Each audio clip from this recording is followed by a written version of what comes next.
ማደር እንደዚህ ይውሽ ቆይ እንዴት ነው የምንዘልቀው? ተይ ማደር አረ እንደዚህ አትዩ። እየተፈጠረ ያለው ነገር ምንም እየገባኝ አይደለም። ማደር ተረጋጊ፣ ይበቃሻል። ምኑ ነው የሚበቃኝ? እንደ ቀሽም ሐሳብ ያትሆን እንጂ እንደ ህፃን ልጅ ፊት ለፊት ያለው ነገር አስበህ በጣም የተራቀቅ ይመስላል አይደል? ቆይ ፈራህ እንዴ? አልዋሽሽም።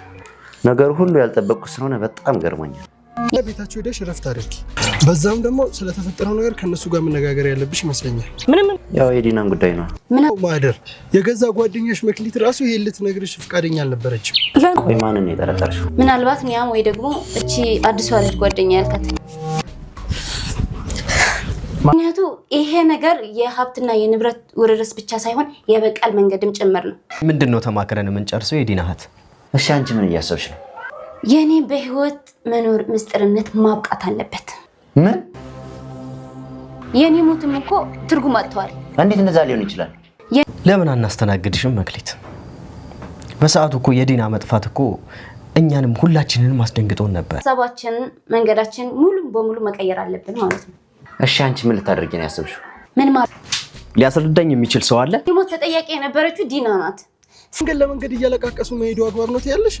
ቢያንስ ከቃል ጋር ከዛ ቤት የሚያስተሳስርህ ነገር መፍጠር ከቻለ የምንተነፍስበት ቀዳዳ ምናገኝ ይሆናል ማለት ነው። ማደር ተረጋጊ። ማደር እንዲህ የአብረንን ምርጥ ጥያቄን ተቀብያለሁ።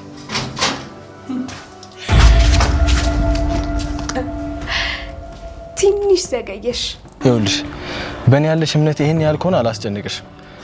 እኔ መባልን ሳይሆን መሆንን ነው የምፈራውሽ። ጨርሻለሁ። ደህና ወይ? የምን አባሽ ምግብ ነው? ምግብ ምን ያደርግልሻል? ለአንተ ምግብ ምን ያደርግልካል?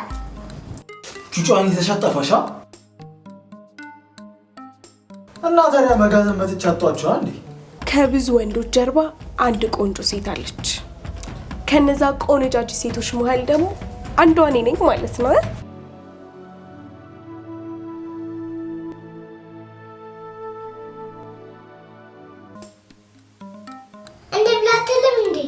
እንብላ ድሮ ቀረ። ምን አልሽ? ጤነኛ አይደለሽም መሰለኝ። ዝም በይ አንቺ ምላሳም። አንተ ምግብ ካጣት እኔንም ጠቅልለህ ትጎርሰኛለህ። እኔ እዚህ ቤት እንድትገቢና እንድትኖሪ የፈቀድኩልሽ በሆድሽ ያልሽው ልጅ የእኔ ስለሆነ ነው እንጂ ምንም ነገር ከአንቺ ጋር አስቤም ሆነ የተለየ ነገር ኖሮኝ አይደለም።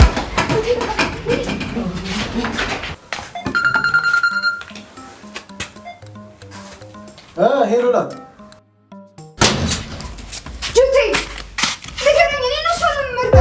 በማስፈራራትና እንኳ ከረጁ በማለት የሚፈጠር ምንም ነገር አዲስ ነገር አይኖርም።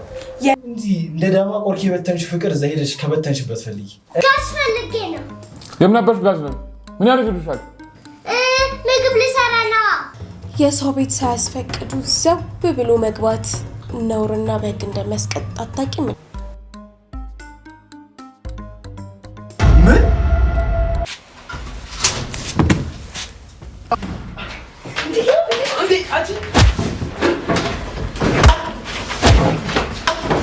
ነቶረ ለፈለግናት ልብላበት። ምን አይነቱ ደም ነው? ምን አልሽ? ኢላንኩ ከፈለክ ልጨብርልክ ብዬ እኮ ነው።